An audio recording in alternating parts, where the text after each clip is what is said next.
கிரிவலம் செல்வது எப்படி?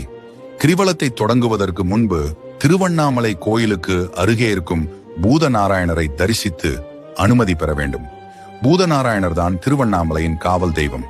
அவரை வணங்கிவிட்டு புறப்பட்டால் எந்தவித இடையூறும் இல்லாமல் கிரிவலத்தை முடிக்க முடியும் என்பது நம்பிக்கை. பின்னர் வழியில் உள்ள இரட்டை பிள்ளையாரை வணங்க வேண்டும். அதன் பிறகு ஆலயம் சென்று அண்ணாமலையாரையும் உண்ணாமுலை அம்பிகையையும் தரிசிக்க வேண்டும். அதன் பிறகு கோயில் ராஜகோபுரத்தை வணங்கிவிட்டு மலையை வலம் வரத் தொடங்க வேண்டும்.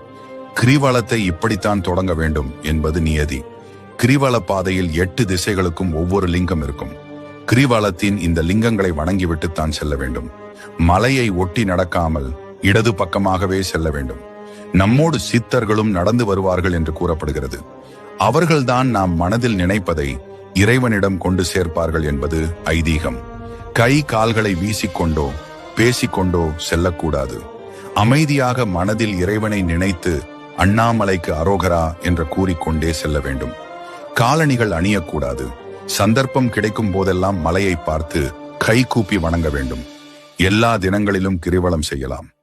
ஆனாலும் பௌர்ணமி நாளில் இம்மலையை வலம் வந்தால் ஏற்படும் நன்மைகளும் பலன்களும் ஏராளம். Download ShareChat.